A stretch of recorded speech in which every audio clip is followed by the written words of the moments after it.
Looking back on my life, I realized that the toughest challenge I ever had to overcome was nothing more than a mere choice.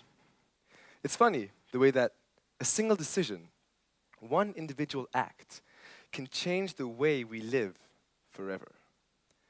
To live the rest of your life in happiness or to live it in regret, it can all depend on that one specific moment where you decided for yourself. I realized something back then, something that I would never forget. Choosing is losing. As a child, I always wanted to become a professional rugby player. But let's face it, what was the chance that I would ever make it? I wasn't much better than the average, and I loved food too much. Pretty slim. Still, I didn't give up, and I was determined to follow my dream. And eventually, hard work was starting to pay off, and I finally got accepted in the Rugby Academy in Liège. It's the only one in Belgium. And even though it wouldn't guarantee my future as a professional, it was an amazing place to start. This was like a dream come true to me. I felt like the happiest man alive. Life had granted me with an opportunity. The perfect way to explain this would be to paraphrase some William Shakespeare. To go or not to go? That was the question. That was the choice that I had to make. And of course, I decided to go. Back then, I didn't know that choosing was losing. Being there and practicing every single day, it felt amazing. But being in a rugby academy, it also has some disadvantages. I would have no time at all because I'd be in Liège 5 days a week, and my weekends would only be filled with rugby and studying. I could barely see my friends. I even lost my best friend. Like I said before, choosing is losing.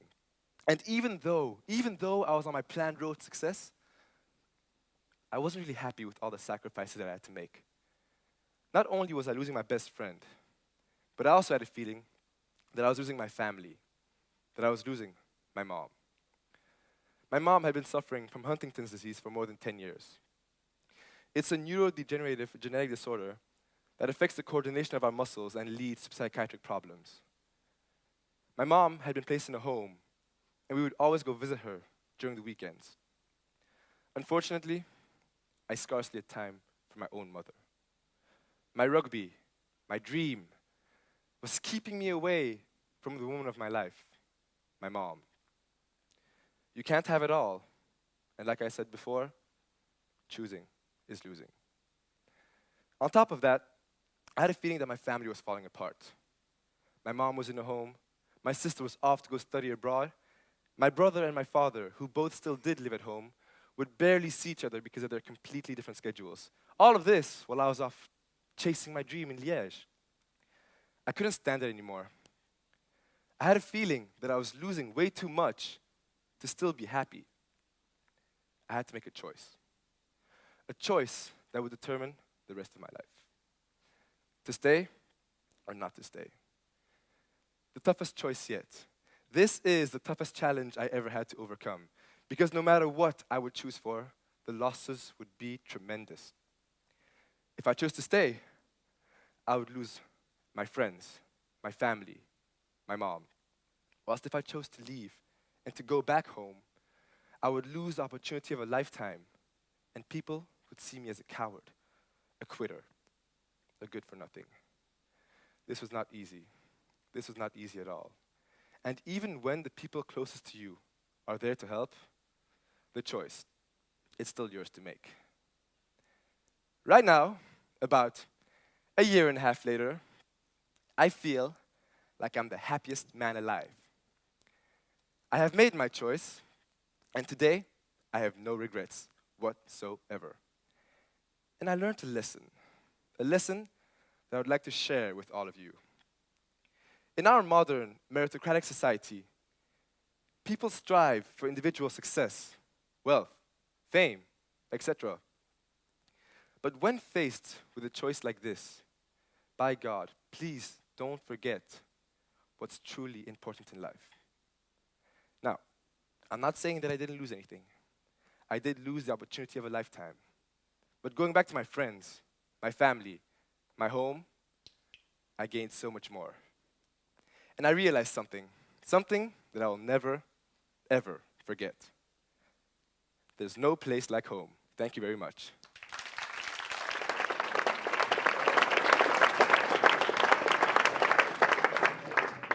Your speech, Felix. Thank you. Friends and family are obviously important to you. Do they help in making hard choices? Yes, they do. My family actually helped me in this choice, as you might have guessed. And I talk to them a lot whenever something's bothering me or whenever I have to choose. For example, I ask my dad when I'm at school or when I'm home, what should I do next year? Should I do bioengineering or should I do physiotherapy? And small choices like this, they help me, but also the big ones. I really did ask my family, what would you do? Would you stay in the rugby academy or should I come home? Because I really did not know what to do. And without my family, I think I would have made a lot of wrong choices. So I really do think that they can help you make good choices in life. Thank you. Have you already made wrong choices? And if so, which ones? Have I made wrong choices? Well, I did once. I don't remember it. I heard it. Apparently, I threw a knife at my brother. And he didn't really appreciate that, and it's not something that's fun to know about myself. So I did make wrong choices, and I do regret it. I'm sorry, William. Yes, you say choosing is losing. Can choosing also equal winning or gaining something? Yes, I do think it is. In my speech, I emphasize the fact that choosing is losing, but I don't mention the fact that I think choosing is winning as well. In my case, I lost the opportunity of a lifetime, but I gained my friends, my family, my home, my old lifestyle back. And I actually think I won more by coming back home than I lost by leaving the rugby academy. So I do think that winning is also a big part of choosing. When faced with these difficult dilemmas, is there such a thing as a correct and a wrong choice? That's a tough question. Well, in some cases, there are some correct and some incorrect choices. For example, if somebody attacks you with violence and then you respond with violence, I heard that in someone's speech, is wrong because it only causes more violence. But in some cases, there's good and good, or there's bad and bad. So it all depends on the circumstances of which you have to make the choice. And for example, in my case again, I didn't really think there were two. I had the choice between a good choice and a bad choice. For me, it was a choice between something good and something a bit less good. I was wondering, what is your next big choice in life and what is there to lose? Well, I haven't told anybody this, but competing in the BBC Public Speaking Awards, I've been thinking of studying something with languages. And so now I have to choose between studying languages or studying, for example, physiotherapy, which is my other option, or bioengineering. And I actually haven't decided myself on that yet. And I'm hoping that with the help of my father, who now knows that I want to do languages, I could make the right choice. Thank you. Yes. Looking back, would choosing not to go, would it have been better or worse? I think not, because I went, and rugby is still a passion of mine, and I really, really, really enjoyed my time there. And I'm glad that I actually got into the rugby academy and that I spent my time there, made some friends there. I saw what it was like on the other side. So even if I could choose to go back and not make the choice or not go, I would do the same thing. I would just go again, have fun again, play rugby every day of the week. Thank you very much. Thank you, Mr. Thank you.